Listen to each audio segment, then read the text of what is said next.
Om Shanti. Good morning, everyone.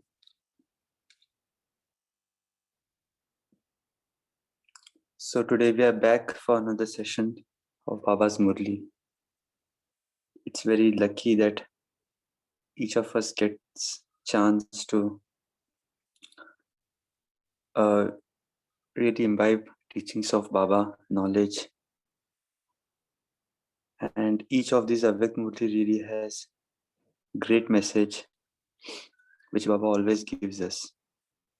Even today's Murli, that is of 18th February 1993, which was specifically, I believe, Baba spoke while they were celebrating Shivaratri. And what is the essence of celebrations? Or for that matter, what Baba expects us from our Brahmin life, as we see in the title itself. The breath of Brahmin life is constant zeal and enthusiasm. So how can we demonstrate that, and what is the being stage of that zeal and enthusiasm that Baba has focused in this Murli? So let's start reading. Today, Trimurti Father Shiva is specially seeing all his children in three relationships. The first most loving relationship is that of your being the masters of all attainments, their heirs, as well as being heirs, you are godly students, and together with that, you are those who are loved by the Sadguru because you follow at every step. So again, when we read this statement, it is not just Bap teacher Sadguru, father, teacher, or gurus, which we should be really seeing Baba. But when we say father, it becomes the way he says is masters of all attainments. So that is how Baba is seeing us. So again, when we practice this relationship, it is not just that we are child of Shiv Baba. It is we are masters of all the attainments. हम वारिस है, किसके वारिस है? Okay, so all that what our Baba has. Okay, and when we tell him teacher, that means we are godly students. We are not ordinary students. That kind of nasha awareness we must be having. And the third one is that Sadguru. That too, the one who is loved by Sadguru. You know, the Sadguru के जिसके ऊपर प्रेम होता है, स्नेह होता है. He feels that, you know, I am top of the world.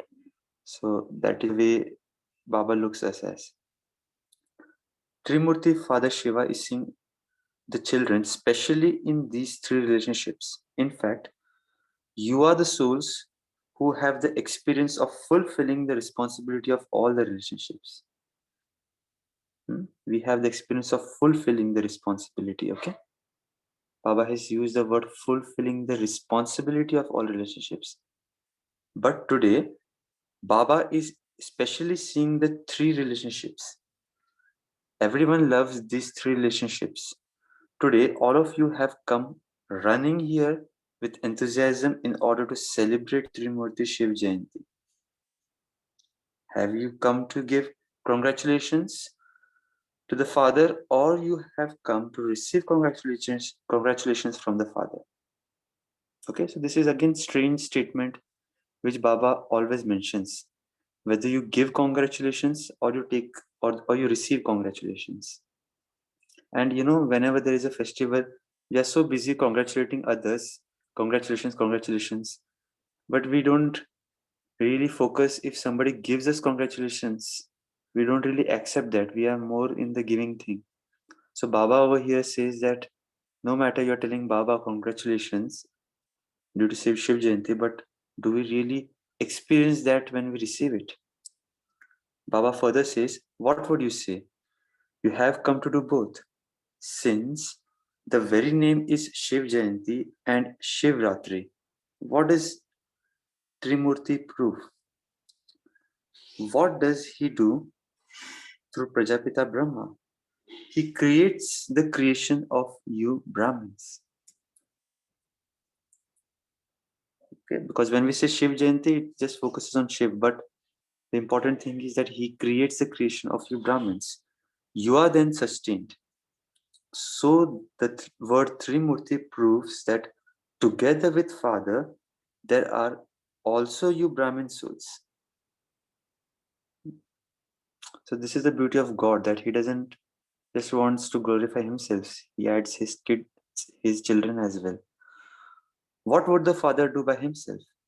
This is why the birthday of the Father also means the birthday of you Brahmin children. This is why Baba is giving you children multifold congratulations for this Alaukik divine birth, the diamond birth. Alaukik divine birth, the diamond birth. Your letters and cards of congratulations have already reached the Father. And even now, many children are singing songs of congratulations from their heart. Whether they are far away or whether they are personally in front of Baba, Baba can hear his ears, the songs of congratulations, even from those who are far away. Okay? So don't think that this Murli is only what Baba is speaking in front of the children in the Diamond Hall, or probably for that matter, during those days in the Pandav Bhavan, Om Shanti Bhavan. Even today, as we hear the Murli in the Zoom, if we tell Baba congratulations, he would hear that. He would also probably respond us. So just experience that, Baba is just giving this congratulations today itself. In return, Bab Dada is giving multiple congratulations to the children of this land and of foreign lands. All of you children know that to celebrate any festival in Brahman life means to create an elevated life constantly filled with zeal and enthusiasm. So Baba now is slowly moving on to the meaning, to the explanation of what really celebration means. Okay, Baba just doesn't bluntly gives us congratulations and yeah, end of the ceremony. Okay, so now Baba is mentioning any festival in Brahman life means to create an elevated life constantly filled with zeal and enthusiasm. In the Alaukic dictionary of Brahmins, to celebrate means to become. Underline. To celebrate means to become. So, will you simply celebrate the festival today? Or will you create a life constantly filled with zeal and enthusiasm?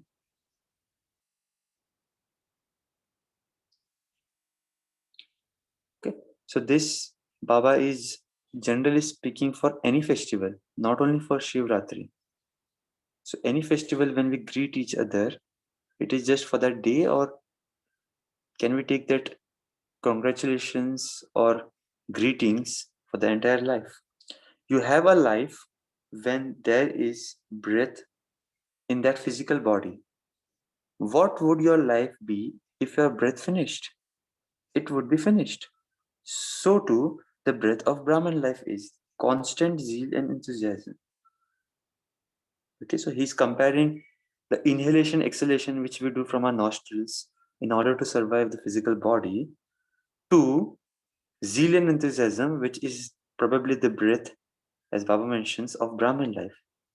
If we are not having zeal and enthusiasm, basically we are dead. In Brahman life, if there isn't zeal and enthusiasm at every second, okay, he's again focusing at every second, that then that is not Brahmin life. However, the speed of your breathing should also be normal. So he's again mentioning that it should not happen that we go crazy or out of order. It should be normal. If the breathing is very fast, then that is not normal. And if it is slow, then too it would not be called a normal life. So again over here I have seen that sometimes we Brahmin souls were so happy, enjoying, but Dadis were constantly happy. It was not that Dadi would explicitly express anything.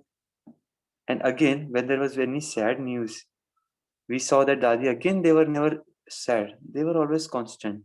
Which again in Gita it has mentioned they have mentioned Sthit Pragya Avastha. Okay. No matter what the situation is, we are constant. We are in that constant zeal and enthusiasm. Never accelerating that too much and never again going into depression, which is the extreme form. So Baba says that, breathing too much too heavily is not good, and breathing too less is also not good. You either have high pressure or low pressure. So that would not be called a normal life.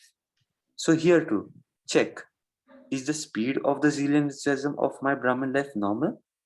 Or is it sometimes very fast and sometimes very slow? Or does it remain constant? It should be constant. Should it not? Just check for a moment. You can quickly scan your day yesterday. How was the zeal and enthusiasm throughout?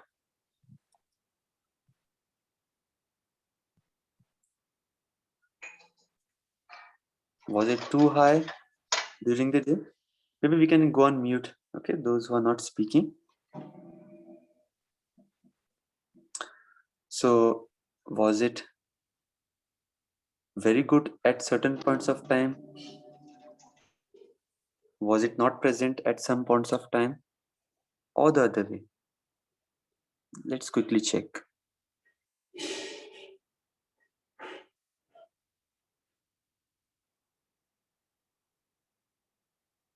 Wonderful. This is why every moment of the confluence age is a festivity. You specially celebrate a special day for your entertainment because in Brahman life, what else would you go for entertainment? You would only entertain yourself here, would you not? You would not specially go to the seaside or to a park or to a club, would you? The seaside, the park, and the club are all there. This Brahmin club is good, is it not? So here I just recall, even we are gathered, we have renamed this as English Murli Club. So it is definitely good more than the club which we go outside. So the breath of Brahman life is zeal and enthusiasm. So your breathing is normal, is it not? Or does it fluctuate? Again, Baba asks us to check how is our breathing of zeal and enthusiasm. So Baba Dada continues to check each child. He does not have to check with a stethoscope in his ears. Nowadays, science has made everything automatic. Shivaratri or Shiv Jayanti. You know the significance of both very clearly. Do you not? Okay, so now in the next paragraph, Baba has moved to the significance of Shivaratri Shiv Jayanti. Earlier paragraph, the essence was checking the breath of zeal and enthusiasm. You can also tell others, can you not? You know the significance of both, and you are also able to tell others about it clearly. Together with the birthday of the father, it is also birthday of you children. So you can radiate the significance of your own birthday. Can you not? The memorials that the devotees celebrate are also with a lot of love and devotion. However, the difference is that they hold a fast on Shivratri every year, whereas you have a picnic. Hmm? So, you all might recall, or just for the information of Papa's new children, In Shivaratri, when we go to Madhuban, or even whenever we are over here, it's not that we do a physical fasting of food and just consume food once in the night or maybe whenever. Probably we have the greatest feast on Shivaratri. We have kheer and lots of good Brahma Bhojan. So and we really enjoy. So Baba compares in the Lokik world, the difference is that they hold a fast on Shivaratri every year, whereas you have a picnic.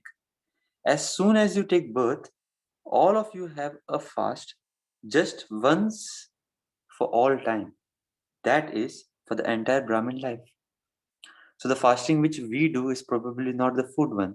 And that fasting is also not for a day, it's for the entire life. This is why you do not have to fast again and again. They have to fast every year, whereas you Brahmin souls have made a vow for this, that from the moment you took birth, you would remain constantly perfect and complete like the Father. Okay, so again, the vow what Baba mentions is constantly perfect and complete like the Father, that too throughout the Brahman life.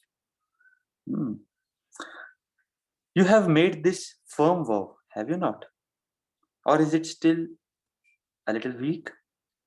Since the relationship between the soul and the Supreme Soul is eternal, what should be the vow be? What should the vow be? It should be eternal, should it not? Okay. So earlier, Baba, in the last paragraph, he mentioned us to check the level of zeal and enthusiasm each second. Now, Baba says that are we constantly perfect and complete like the Father? Obviously, if we check initially, we may say that we are not, but then that is what Baba wants us to be, wants our goal to be. So, it should be eternal, should it not? So, the people of the world simply have a fast of their food and drink. What does this show? You have made a vow in your Brahmin life for your food and drink for all time, have you not? Or are you free to do what you want? That you can eat or drink whatever you want? No. Have you made the vow firm? Or do you break your vow when you become tired? Lots of questions. This paragraph is filled with questions. If you get time, just pause at each question, just reflect, and many jewels will come on. If you sometimes do not have any time, is it that you should get something from outside and eat that? If you sometimes do not have any time, is it that you should go something, get something from outside and eat that?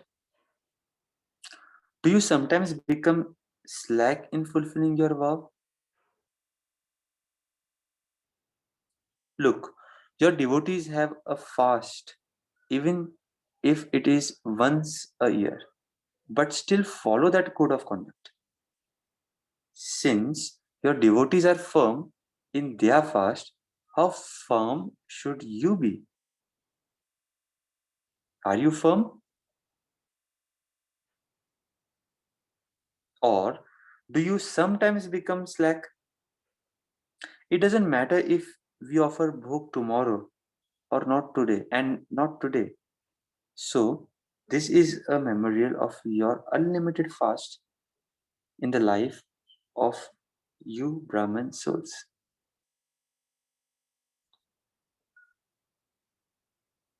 Okay, so let's move on. On this day, especially, they also make a vow of purity. Firstly, they make a vow of purity, and secondly, they make a vow regarding their food and drink. Thirdly, they never give any type of sorrow to anyone or deceive anyone in any way throughout the whole day. Okay, so they have three vows. One is of the purity, no matter how impure souls are, but the ones who follow Shivaratri, on that day, especially, they will be following celibacy or purity. Secondly, again of the food and drink, they will just have consumed once in a day. And third one is that, especially on that day, Shivaratri, they won't cheat or deceive anyone. They also make that vow. However, the vow of you Brahman life is unlimited, whereas theirs is for one day. So you imbibed the vow of purity in Brahman life as soon as you took birth, did you not? Purity is not just celibacy, but the vow of purity is to attain victory over the five vices.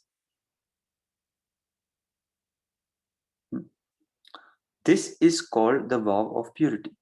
So, check to what extent you are successful in your vow of purity. Just as you pay special attention to the celibacy, that is to conquering the greatest enemy, lust. In the same way, do you also pay the same attention to conquering the four components of lust? Sorry, companions of lust, the greatest enemy? Or do you allow yourselves some freedom from that for that? So when we say purity, Baba is enhancing the definition of purity as to having victory on all the five vices. So maybe we might not be in the lust mode, but do we get anger? Are we sometimes having attachment with someone? Do we get into the ego mode sometimes? That is what Baba is asking us to check. That it does not matter if you become a little angry. Do you allow yourself that freedom? You are not allowed it. You are not allowed it, but you allow yourself that freedom. It has been seen that you give freedom to the children of anger. You have chased away the great evil spirit of anger, but you still have love for its children. Just as little children are loved very much, so too the little children of anger are sometimes loved very much. So, a vow means a vow of complete purity. Okay. So, no matter we might not yell, we might not shout, we might not scold or beat anyone. That is the gross form to express anger. But Baba asks us to even check whether we have the children, the love for children of anger. Probably that could be raising of eyes or, getting mood of upset or inherently feeling bad about someone. So all of these are also children of anger that we might not demonstrate at a gross level, but at a subtle level we do demonstrate. Many children tell Baba many very good things. They say, I did not become angry, but I was made angry. So what can I do? I did not become angry, but what can I do if others make me angry? They say something very entertaining. They say, if you had been there at that time, you too would have got become angry. Okay, so telling Baba that Baba, you don't understand. If you were at my place, probably you would also have become angry. So what would Bab Dada say? Bab Dada says, Acha, you are forgiven, but do not do it in future. What else will Baba say? Shivaratri means to finish the darkness of the night and to bring the light. Finish the darkness of the light and to bring the light. It means the rise of the master sons of knowledge. This is Shivaratri. What is Shivaratri? Rise of master sons of knowledge. So, you are those in this world who become the master sons of knowledge. You finish the darkness and bring about light. So, what would those who bring light into this world be themselves? Wonderful statement. The ones who will bring world into light, uh, uh, just eradicate darkness from the entire world. What should be the level of those souls? Isn't it worth thinking how worthy we are? They would not be in darkness, would they? You are not like little lamps. There is darkness below the little lamps and light above them. You are master sons of knowledge. Okay, very beautiful comparison.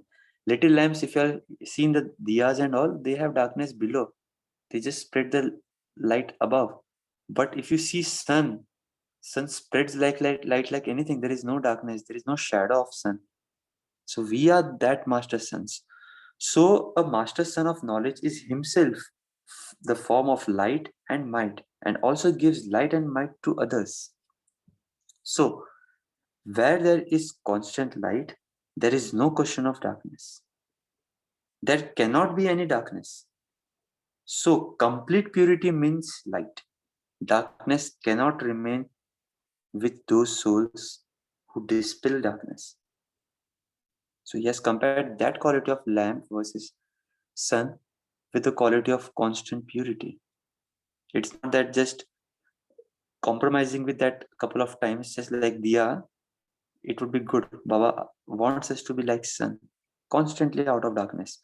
Can darkness come to you? Okay. It may not remain, but does it come to you and then go away? Is that possible? Is this possible?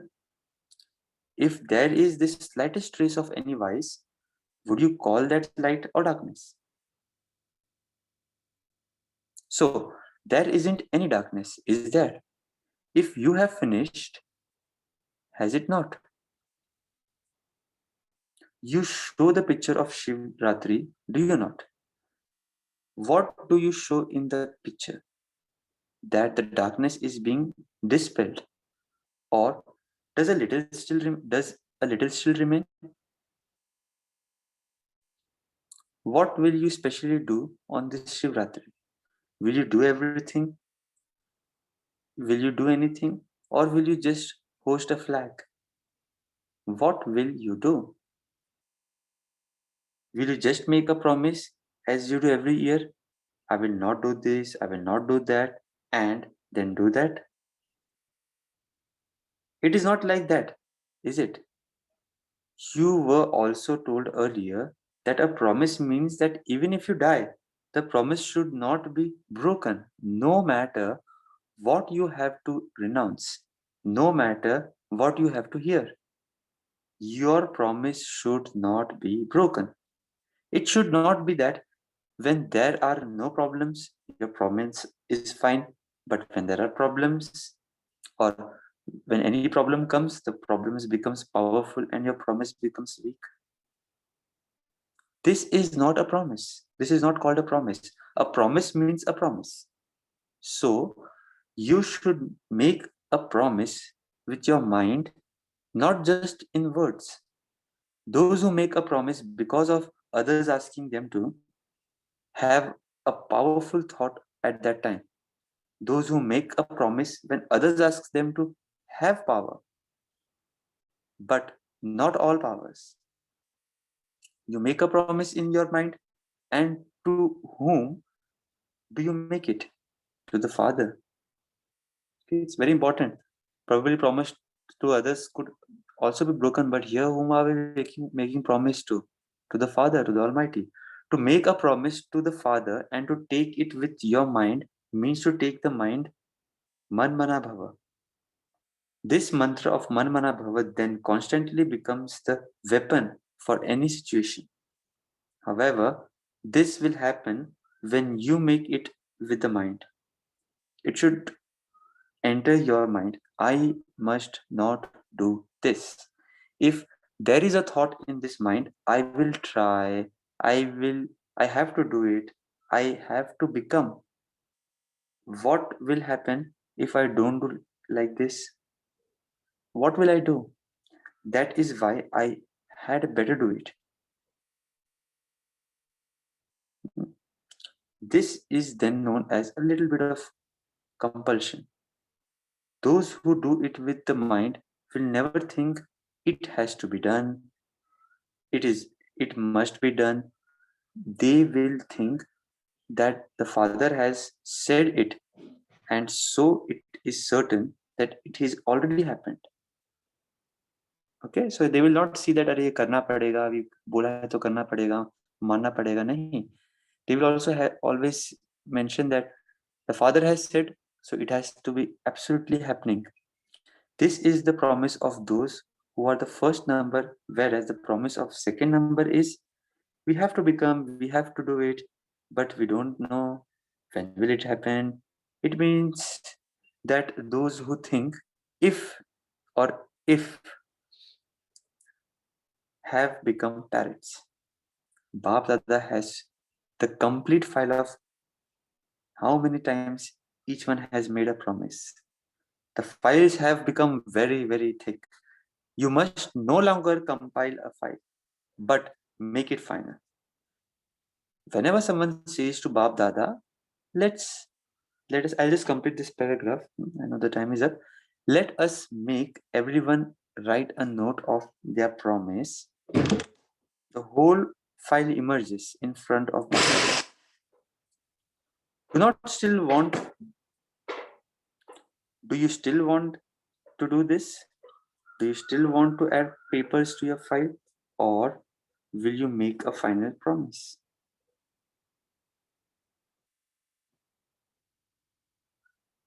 Okay, so Bab Dada is this Murli is quite big, and now Baba after this focuses on the reason for weak promise. And if you just read along, Baba mentions that the consciousness of I, okay, that I can do this, but only I have to do this. That is the reason why we break promise. So let me read it because this is very important. It is in continuation. Bapada saw one main reason for a weak promise, that one word comes up in many different royal forms and it makes you weak. So this one word is one of the body consciousness, I. This word I deceives you. I think this, I can do this, but only I can do this. What I said was right. What I thought was right. So this I in different royal forms makes your promise weak. Eventually, you become weak and have thoughts of helplessness. I cannot tolerate so much. I can't do so much. I can't do so much that I can make myself completely humble. I can't listen to so much. I can't overcome so many difficulties. It is difficult. These kinds of consciousness of I makes you weak.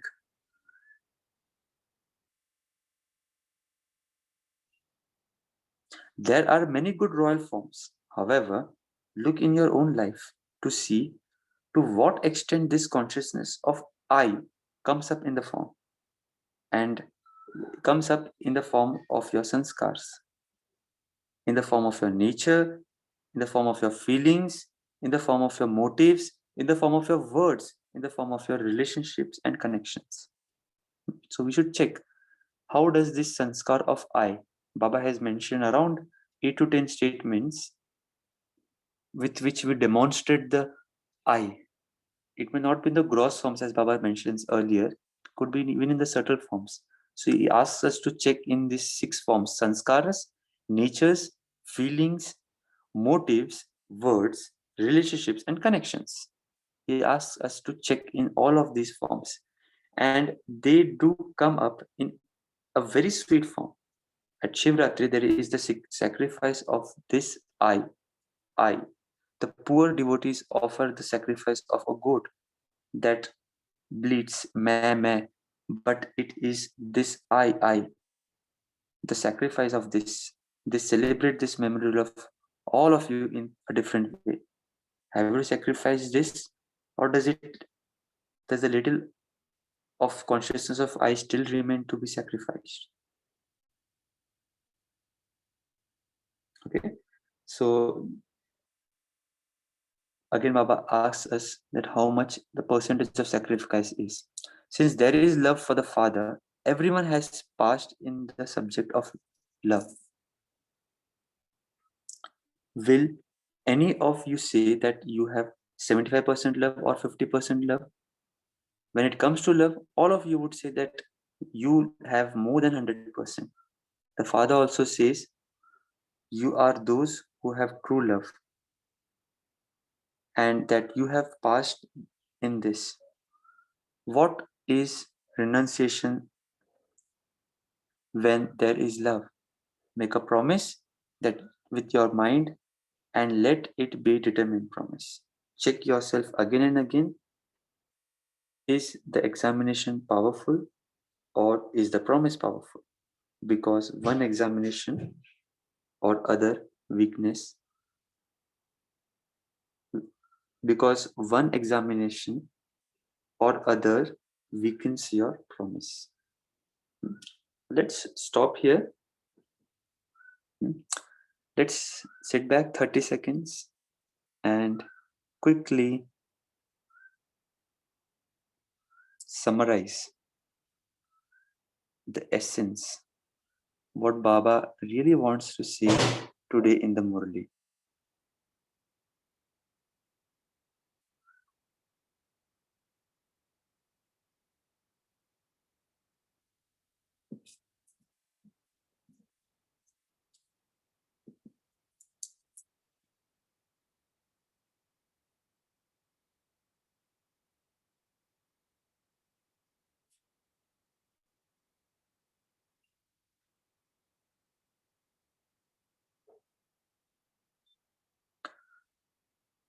Okay, so now let's start sharing. What would be that key takeaway? What would be that point which I really liked and which I would like to take it with myself for today? And also you can share how can we practically apply those points in a day-to-day life which Baba mentions. So let's start that sharing.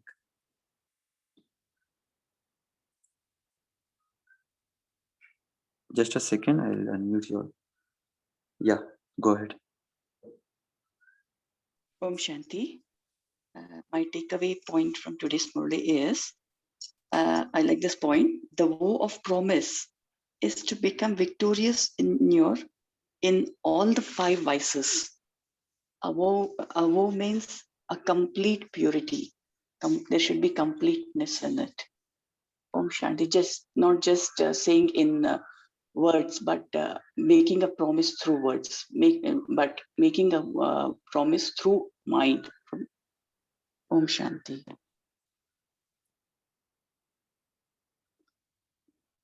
You know, like uh, in the later Murlis, when I used to see, when Baba asks anything, कि इसके लिए हाथ उठाओ, you know, raise the hands if this can be done, or what do you think? So all the students, all the children in the hall would immediately raise the hand. Whatever Baba says, because Baba has said, na, and it is good to raise hand. There is no harm. But you know, first liners, generally the Maharathis, the Dadis, and the bigger brothers and sisters, they would not immediately raise the hand. They would really give a thought what Baba is asking and what it would be to committing to his asking. So they would really think, and by the time Baba would see that, and Baba would always ask, पहले line वाले हाथ नहीं उठा रहे हो आप, पहली line वाले आपने क्या सोचा? You know, he would ask them, and then the first liners would raise their hands, because in the front the Maharathis would sit. So again, I saw from over there that whatever they made promise. Okay, it is not that they don't make, but they give a thought that when I'm committing this to Baba, what it would be. So they would probably be checking. I was just thinking, why aren't they raising their hands immediately? Baba says they should be raising, right? So I was then thinking that maybe they might be thinking that when it comes to promising Baba of those, how would I be changing? Which of the actions would I have to really change? And then they would probably, while raising hand, would say Baba that this is there in such percentage, in such subtle form in myself, and I would like to change it in this way. So even today, like as we listen the Murli, Baba generally mentions all of these on a daily basis in different ways. But when we take it to the practical implementation, I would just suggest that we can just pick up one place where we demonstrate a weak skill or where we demonstrate a weak trait of ourselves, which we really want to overcome. And while making promise with Bap Dada on that day, while reading that Murli, also make a determination that this specific habit I would like to change and I will change. So while promising with Bab Dada, keeping that specific thing in mind, we really get powers from Baba and we overcome that challenge very quickly. Yeah. Anybody else would like to share? Om Shanti. The line which attracted me in today's Murli, thank you, brother, for the very nicely explained. I word, the I is deceives you and puts you into the world of body consciousness, which is very, very relevant. But I don't know why when I was reading that today, the thought just came to my mind. But when we meditate every day, we also use the word I. I am a pure soul. I am a peaceful soul. So actually, we have to learn. That's the feeling I got, that to discriminate between the I which we use in a worldly way and the I which we are using to strengthen and empower ourselves when we connect with the Almighty. So maybe you can enlighten me more on this. This is the thought that came to my mind. Om Shanti. Exactly. And, that is what Baba also mentioned in the Murli. If you just see, I have just shared the screen. The one word is one of body consciousness I. This word I deceives you. I think this. I can do this. So this I can do this is not, I think, by way of affirmation that I can do this with this, but but only I can do this. What I said was right. What I thought was right. So this I in different royal forms makes your promise weak. Okay. So as you mentioned, sister, in the worldly way, if we use the word I as a ego, I think so. Probably that then makes our promise weak, which Baba wants us to, get away with, get rid of. But when we say I as a soul, I as a child of Supreme, I as a Master Almighty Authority, again that I transforms into a blessings. It transforms into affirmations, which Baba does not mentions here to get rid of. That is my view.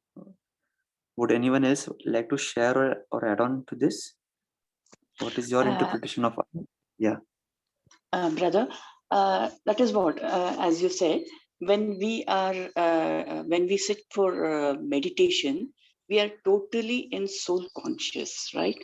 So that is where when the I comes, I am a peaceful soul, I'm a fearless soul, I'm a carefree soul, like. But when you come back to your normal, so again you tend to become in body consciousness most of the time. So that is where that I deceives you there. When you do Exactly. meditation, you're in soul conscious. Om Shanti. Yeah. And just to share what Baba further says, the result of that I, which I just read earlier, that only I can do this, only I said the right. The result of this happens with these treatments, which Baba mentions. I cannot tolerate so much. I can't do so much that I can make myself completely humble. I can't listen to so much. Okay, if somebody is really torturing us or bothering us, I can't overcome so many difficulties. It is difficult. This kind of consciousness of I makes you weak.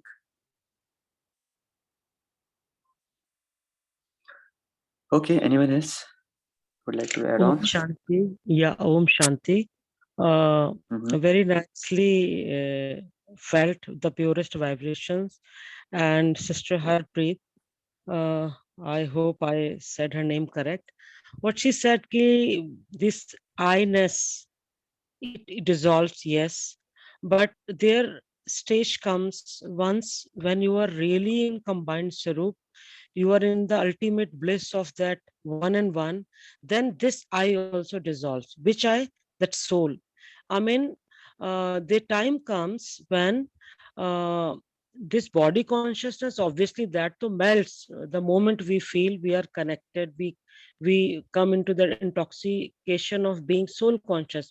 But after that, a stage comes when I, as a soul, is combined with Paramatma, Supreme Soul. Then my soul consciousness also dissolves. My mind, intellect, it dissolves completely. It becomes man mana bhav. Then time comes, then only Supreme Soul consciousness, Supreme consciousness, that prevails. That's called Videhi, and that's such a beautiful state. Like I'm nothing. I soul is also nothing. That feel of soul consciousness, it also dissolves. Then Supreme prevails, and it's such a meaningful, such a healing, such enriching, empowering stages when you feel that, and for longer time. That's actually Man Bana Bhav stage. Om Shanti.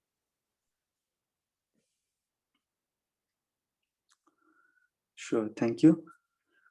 So ultimately, even the eye of soul consciousness dissolves as we go closer to Baba, which Baba mentions combined sthiti. We become Bap Saman. And to this, what people have misinterpreted is that Atma hi Paramatma hai. But actually, that is the reality. Atma hi Paramatma doesn't mean that Atma uh, overtakes Paramatma or replaces Paramatma. It is just that our stage becomes like unlimited consciousness of that of Baba. So yeah, it's beautiful sharing. Thanks everyone. Actually, I would have loved to listen others as well, but we are uh, almost to the close of time. So let's spend a couple of minutes reflecting on today's Murli, and let's check ourselves that this subtle form of I, which we express through any of the sanskars, through the nature, through the feelings, motives, words, relationship,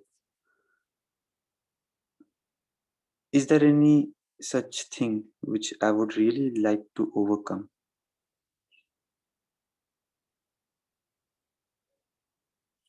I would pause here for a moment.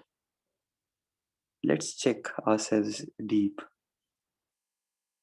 What is that one thing which probably I would like to overcome, where a subtle feeling of I would emerge, although I may not want to, I may not like to, but sometimes it pops up, and that popsing up of thing might cause me hurt.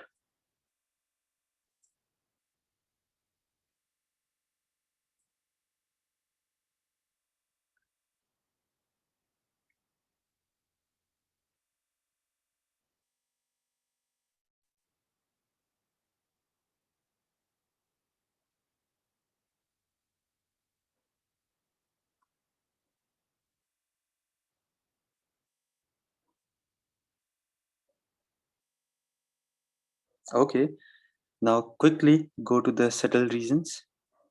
Sukshma Vatan, to the Bap Dada, Brahma Baba's body of light in front of me, Shiv Baba sparkling at the center of the forehead, and we tell Baba, Baba, this is what I want to work on. This is what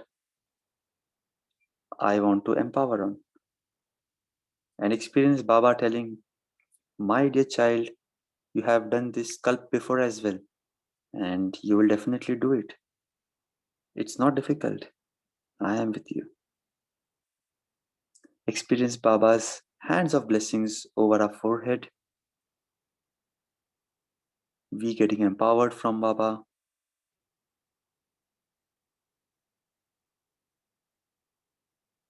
Empowering to so much extent that we are not just that diya, having a little darkness at the bottom, but we are the Master Sun, just like Bap Dada.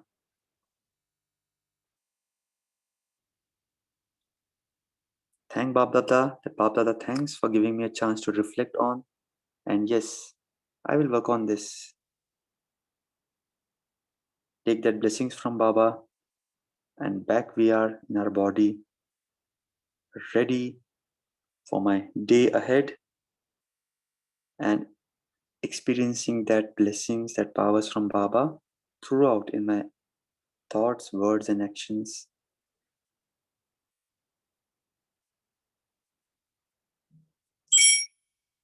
Om Shanti. Thank you everyone for joining. Have a nice day. Om Shanti. Thank you. Bye. Thank you, everyone. Om Shanti. Thank you, brother, for wonderful connection in subtle word. It was very, very soothing. Shukriya.